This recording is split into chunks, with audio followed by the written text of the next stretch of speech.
we have lots of Englishes. When we use Englishes in plural, that means we are focusing on the different types of Englishes spoken, written, and used by rest of the world.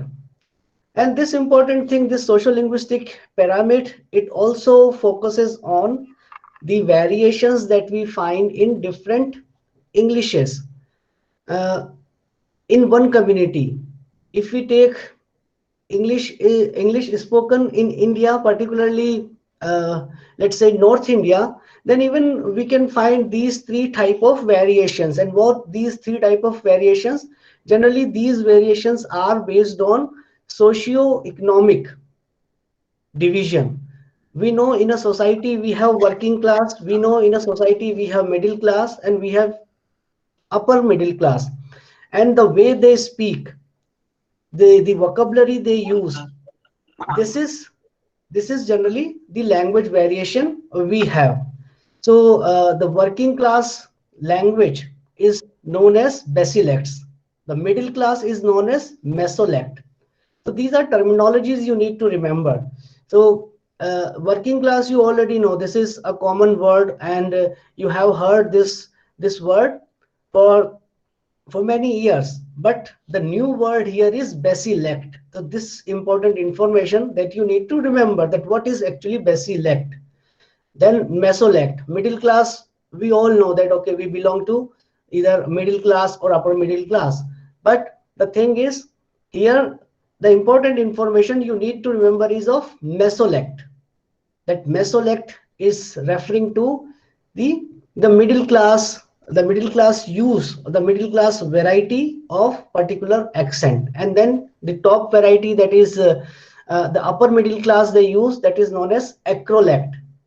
So now if you try to find out a very clear cut distinction of these varieties, then it's not possible. But still uh, you can find out that there is some variation. So if you talk to a driver, then you very well know that the way driver talks is not the way you talk. If you talk to a person who is educated, then you can make a difference a way an educated person talks and a way illiterate person talks. So this information or this finding is basically related to, again, language variation, but this language variation is related to social variation, and it is related to economic conditions. So these are the things that you have. Then we have also discussed what is good speech, what is bad speech, and what we what we found out that uh, that a good speech is intelligible. That is, when you speak a particular speech and it is intelligible to all, that is the criterion for good speech. So there is no need to participate in a rate race where you need to follow US accent, you need to follow UK accent. If you speak something accurately, if you speak something with a neutral accent, then it is generally considered good. And if you speak something but that is not understood, then it is bad. So it's a very clear, commonsensical understanding of what is a good and what is a bad speech. So it has nothing to do with uh, nothing to do with the country you belong. So even like you are in India, if you speak in a neutral accent and it is understandable by the native speaker, let's say who is living in England or a person who is in US, then it is a very well a sign of a good speech. We have also discussed different articulators. I will not explain these articulators again in detail, but the pharynx, that is important, that is a tube. Fine, it just begins just above the larynx. Then you have other parts that you can certain parts you can see when you open your mouth in front of the mirror. So you have upper teeth, lower teeth, upper lip, lower lip. like alveolar ridge, hard palate, soft palate. So all those things are there. Important thing is that the soft palate is also known as velum, and soft palate, here it is, as you can see here, this part is your soft palate. Even your tongue is quite flexible, and if you fold your tongue back, then you can feel that this part is quite soft. And if you move forward your tongue, then you find that this part is bit hard. So this is the difference. It's very commonsensical difference, that why it is hard palate, because it is hard. Why it is soft palate, because it is soft. So this difference is very commonsensical. Just you need to observe your own mouth. It is nothing, something very technical that you do not know. So all of us, we have this facility that we can observe what are the parts which are responsible for speaking a particular sound. Similarly, you know that you have upper teeth and lower teeth, and just the hard portion behind your upper teeth, that is known as your alveolar ridge. So this is your alveolar region, and it is a ridge, and that is very hard, that you can also, you can feel, you can just feel your tongue, and you will find that this part is very hard, and this is known as alveolar ridge. So these things are there, and you have this roof of the mouth, and roof of the mouth is also known as hard palate. So certain terminologies, they are used synonymously. Sometimes if I say roof of the mouth, then you need to think of the hard palate. If I say back of the mouth, then you need to think of soft palate. And as we know that soft palate is also known as velum. So velum is a technical terminology that you have. Soft palate is in commonsensical, that you can. So but both are accepted, but you also need to know both type of, and which type of sound you produce from the soft palate. We have seen this palatal sound yeah. Now again, when you see here, you will find that it looks like a small letter J. But as I said earlier many times, that you must not confuse with a sound and a letter, because certain sounds, they are written similarly as the English letters, but certain sounds, they are written differently. Now one more information that I want to give, that whenever you write a sound, then you must write that sound in slanted bars. Here you can see these two lines. These two lines are known as slanted bars. So this is again a new information for you, that this is a slanted bar. And this type of thing, when you write like this year sound, here you have written this year sound, and this is known as transcription. So this transcription is again a new word for you. So you transcribe a word. When you transcribe a word, it becomes transcription. So here we have transcribed only the first sound that is there in the word yes. Rest of the sounds we have not transcribed, but here we have just example of first sound yeah. Yeah is there in yes, and this is the transcription of the first sound of the word yes. So we can transcribe it fully. I will tell you how you can transcribe it fully, but here only this information is given. Similarly, alveolar ridge, and which sounds you can produce from alveolar ridge, we have seen the, and na. These are the sound, like the sound, then the sound, and then na sound, that's there. Then we have also seen that the tongue is divided into 5 parts: tip, blade, front, back, and root. So these 5 parts are there. Now the question arises that why we need to divide one small body part, that is tongue, into 5 parts. Because the way we pronounce a particular sound, that particular sound is produced with very precision. So all these parts are involved for the production of different sounds. So when I say, let's say, a sound k, a k sound is produced as in class.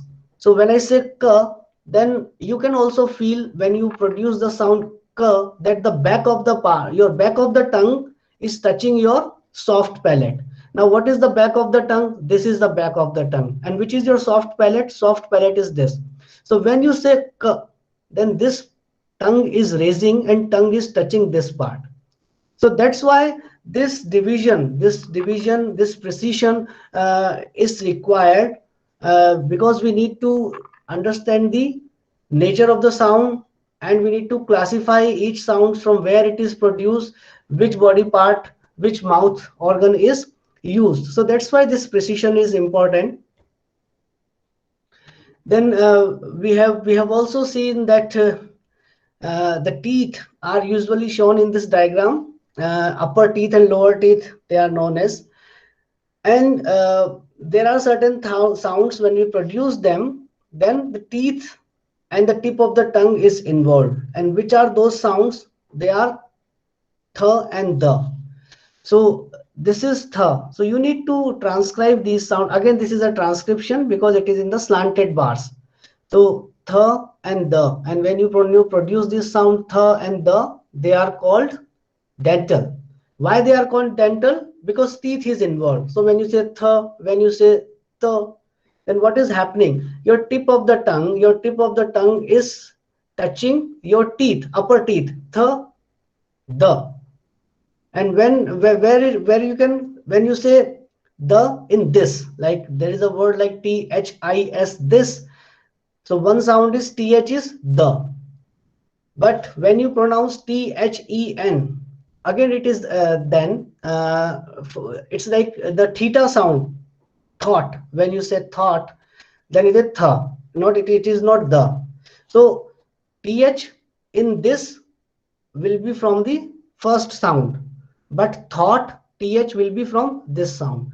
But what is the difference? The difference is like one is the and another one is th. This difference you have. So very minute difference that you have, but when the teeth is involved, then you call this sound dental sound. Now we know that lips also, they play important role when you pronounce a sound. So they can be pressed together. For example, when I say the sound p, so when I say p, then you can feel that my lips are coming together. P. When I say b, lips are coming together. So when both the lips are involved, they are known as bilabial. Bi means two, labial means lips. So p and b, they are bilabial sound. But what will happen when I say f? When I say f, then my lower lip is touching upper teeth. F, v. So only one lips and upper teeth are involved. So this type of sound is known as labiodental. Labio means lips, dental means teeth. So when both lips and teeth are involved, labiodental. When both lips are involved, then only bilabial. So here this is the difference between p, b, bilabial, f, v, labiodental. But I can also round my lips, and when I round my lips like this, then I can produce oo sound. So when you pronounce oo sound, automatically your lips will be rounded. So this is very basic information. When lips are rounded, and for which sound lips are rounded, let's say oo is one sound, then o is another sound. For example, caught. When I say caught, so you have a word like CAUGHT, and what is the pronunciation? Caught. So when you say co, then this vowel sound o is pronounced, and when you say o, then again lips are rounded. So lips, they also play important role. Sometimes lower lip is touching upper teeth. Sometimes both the lips are touching each other. Likewise, lips are also important articulators for the pronunciation of different sounds. Important information here is bilabial. So what do we mean by bilabial? Two lips. Labiodental. Labiodental means lips plus dental. That means teeth. So this and particularly which teeth? Upper teeth. Because there is no way you can you produce a sound and like this, like upper lips is touching lower teeth, and you can't produce any sound like this. Now, you need to understand that there is a difference between vowel and consonant. Now, what is this difference between vowel and consonant? The most common view is that vowels are sounds in which there is no obstruction. Now, here the information that there is no obstruction. That means this vocal fold has enough space for the air to pass, to flow the air as it passes from the larynx to the lips. So this is one description, and you might have notice this. A doctor who wants to look at the back of a patient's mouth often asks them to say ah. Right? So generally you go to the doctor and you say, I have sore throat, fine, I have problem in my throat, I have throat infection, I have cough and cold.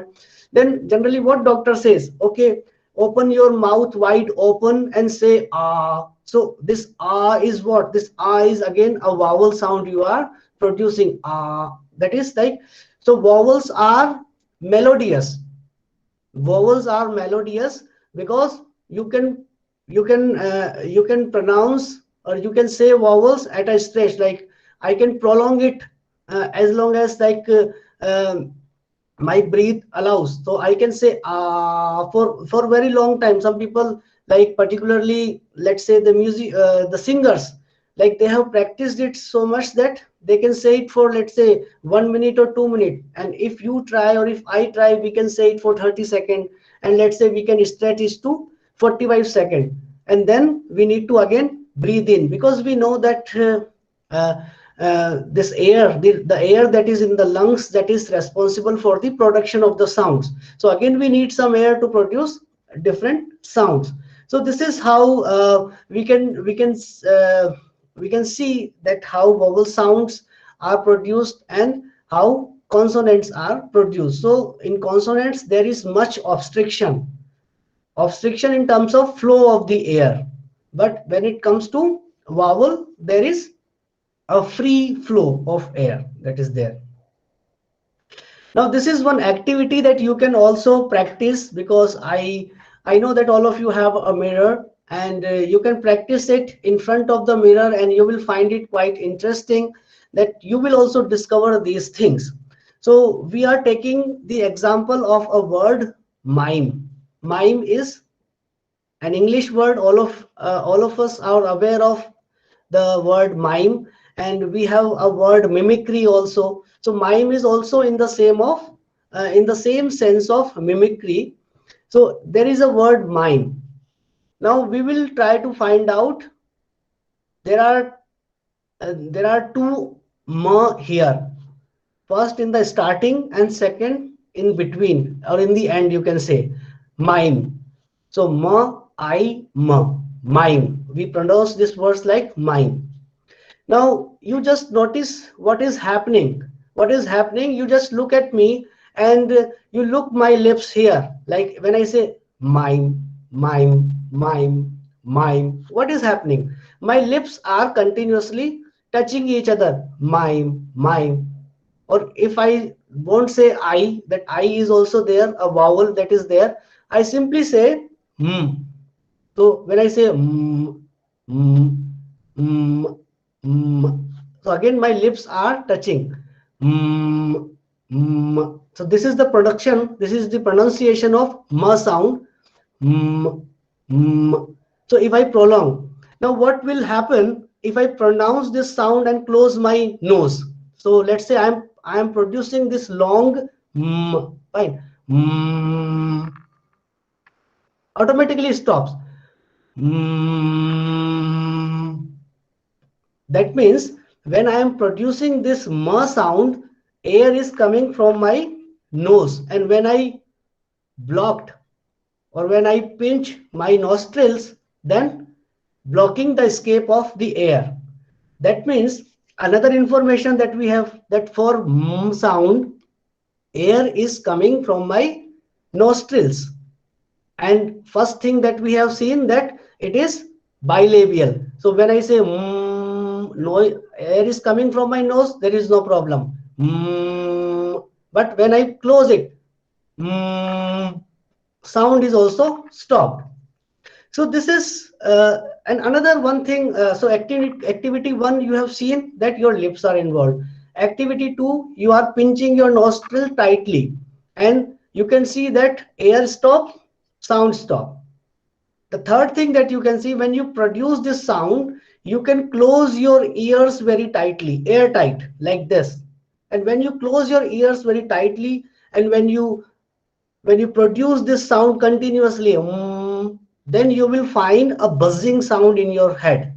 Like generally people when they chant om, so what will happen when they chant om? Then there is also a buzzing sound in their head. People who do meditation, they will tell you in more detail that this buzzing sound is there, and they feel good about it.